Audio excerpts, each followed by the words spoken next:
Usia 30, angka yang terasa seperti ujung tombak, tajam, tegas, dan kadang menakutkan.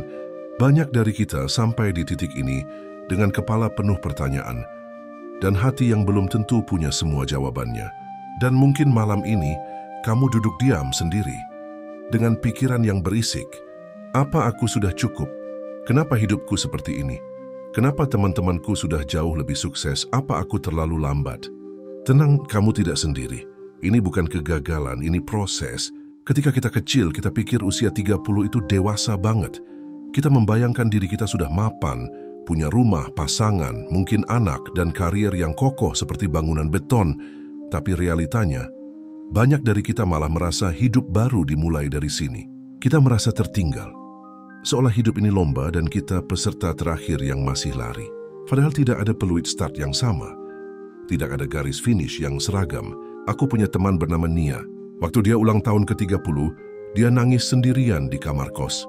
Kenapa? Karena dia baru kehilangan pekerjaan, tabungannya tinggal sisa 200.000 dan orang tuanya mulai tanya, "Kapan kamu nikah?"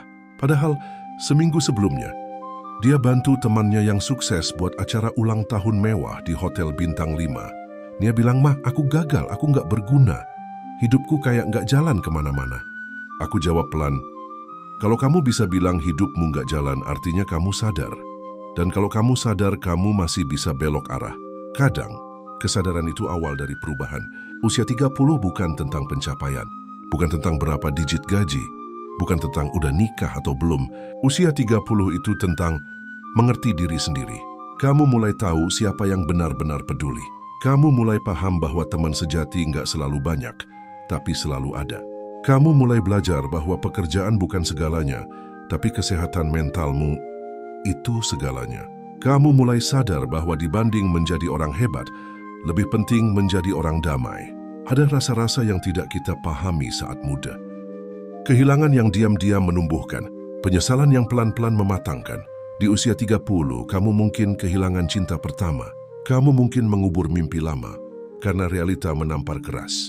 Kamu mungkin akhirnya sadar, orang tuamu tidak akan ada selamanya. Tapi di balik semua itu, kamu juga mulai membangun versi terbaik dari dirimu. Versi yang tidak lagi haus validasi, tapi belajar mencintai refleksi di cermin. Jika kamu merasa tertinggal, ingat, bunga tidak mekar bersamaan. Mawar dan matahari punya waktunya masing-masing. Dan kamu juga punya waktu sendiri untuk bersinar. Jangan bandingkan halaman pertama bukumu dengan bab ke-15 hidup orang lain. Dan jika sekarang kamu sedang jatuh, peluk dirimu. Karena kamu masih di sini, masih mencoba, masih bernapas. Dan itu luar biasa. Hidup tidak harus spektakuler untuk bermakna. Kadang keberanianmu untuk bangun dari tempat tidur hari ini, itu sudah bentuk keberhasilan. Kadang memilih untuk tidak menyerah hari ini, itu sudah langkah luar biasa. Kita tidak dilahirkan untuk sempurna. Kita dilahirkan untuk tumbuh, salah, belajar, dan jadi kuat. Usia 30 bukan akhir mimpi, tapi awal dari mimpi yang lebih sadar dan matang. Tidak apa-apa jika kamu belum sampai. Kadang kita harus tersesat dulu untuk benar-benar pulang. Hidup tidak kejam. Kita hanya sedang belajar cara bertahan. Jangan malu dengan prosesmu. Kamu berjalan di jalurmu sendiri, bukan di bawah sorotan orang lain. Jadi, untuk kamu yang sedang merasa gagal di usia 30, dengar baik-baik. Kamu tidak gagal. Kamu sedang menyusun ulang hidupmu. Kamu sedang belajar bahwa tujuan hidup bukanlah menjadi sempurna, tapi menjadi nyata. Dan jika malam ini kamu butuh alasan untuk tetap bertahan, ingat, besok selalu punya kemungkinan. Asal kamu masih, kalau kamu merasa narasi ini menyentuh hatimu, jangan simpan sendiri. Bagikan ke temanmu yang juga sedang berjuang. Kadang, satu kalimat bisa menyelamatkan satu jiwa. Kadang yang paling menyakitkan itu bukan kegagalan, tapi sunyi setelahnya. Diam panjang saat kamu sendiri, merenung, dan tiba-tiba merasa, kenapa semua orang sudah tahu harus kemana, sedangkan aku masih diam di tempat. Dan lebih parahnya lagi, kamu nggak tahu harus cerita ke siapa. Karena kamu takut dibilang lebay, dibilang kurang bersyukur, dibilang cengeng, padahal kamu cuma ingin didengar, bukan dihakimi. Waktu kecil kita punya banyak impian, tapi di usia 30, satu persatu hilang.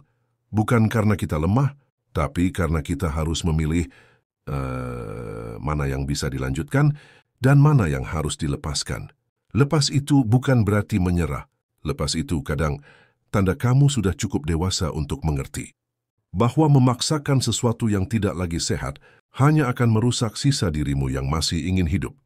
Ada seorang laki-laki, sebut saja Damar, umur 31.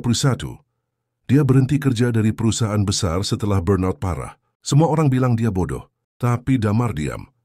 Karena yang tahu sakitnya cuman dia. Setahun kemudian Damar hidup sederhana, jualan kopi di gerobak kecil dekat taman. Dan suatu malam dia bilang, "Aku mungkin gak sekaya dulu, tapi aku bisa tidur nyenyak sekarang. Aku gak takut hari Senin lagi." Banyak dari kita tumbuh dalam dunia yang mengukur nilai diri dari gaji, jabatan atau pencapaian. Tapi semakin dewasa kita sadar, punya uang banyak tapi gak punya waktu untuk diri sendiri. Itu bukan hidup, itu penjara yang tak terlihat. Usia 30 bukan waktu untuk membuktikan ke dunia siapa kamu. Tapi waktu untuk kembali bertanya, siapa aku kalau semua gelar dan status itu dicabut?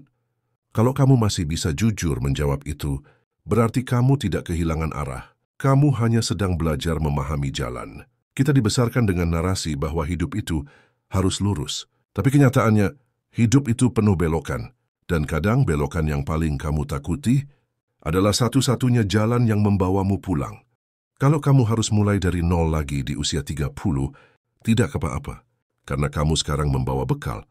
Bekal pengalaman, bekal luka yang sudah kamu lewati, dan bekal keberanian untuk tidak lagi pura-pura bahagia. Usia 30 itu bukan akhir. Bukan juga awal yang telat. Usia 30 itu jembatan. Jembatan menuju hidup yang lebih sadar. Yang tidak lagi butuh sorak penonton, tapi cukup dengan kedamaian batin. Di usia ini kamu mulai menyadari, kebahagiaan bukan di tempat kerja, bukan di saldo rekening, tapi di hati yang sudah berdamai. Kadang kamu merasa ada bagian dirimu yang hancur. Tapi tahukah kamu, pohon yang patah daunnya tidak mati. Dia hanya sedang berproses diam-diam di dalam akarnya. Dan saat waktunya tepat, dia tumbuh lebih kuat. Kamu juga begitu. Kamu tidak rusak. Kamu tidak gagal. Kamu hanya sedang menyusun ulang puzzle hidupmu. Dan itu bukan kelemahan, itu kekuatan. Kamu tidak harus selalu kuat. Tapi kamu selalu boleh mencoba lagi. Jika hidup terasa berat, bukan berarti kamu lemah. Mungkin kamu sedang membawa beban yang tidak semua orang lihat. Berhenti sebentar bukan mundur. Kadang berhenti itu satu-satunya cara agar kamu tidak jatuh lebih dalam. Usia 30 bukan waktunya menyesal, tapi waktu terbaik untuk menyusun ulang cara kamu mencintai hidup.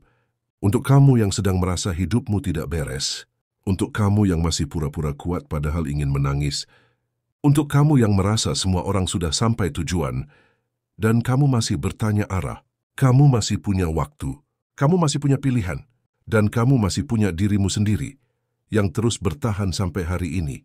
Itu tidak sepele, itu luar biasa. Di ujung hidup nanti, yang kamu ingat bukan siapa yang paling sukses, tapi siapa yang paling tulus. Bukan tentang berapa banyak yang kamu punya, tapi berapa banyak yang kamu beri. Dan bukan soal seberapa cepat kamu sampai, tapi bagaimana caramu melangkah, walau pelan tetap maju. Jadi, jangan takut, karena tidak ada kata terlambat untuk hidup dengan cara yang lebih damai, lebih jujur, lebih utuh. Jika kamu sampai ke bagian akhir narasi ini, berarti kamu sudah cukup kuat untuk menghadapi apapun yang ada di depan. Peluk dirimu dan katakan dalam hati, aku baik-baik saja. Mungkin tidak sempurna, tapi aku masih terus berjalan. Dan itu sudah cukup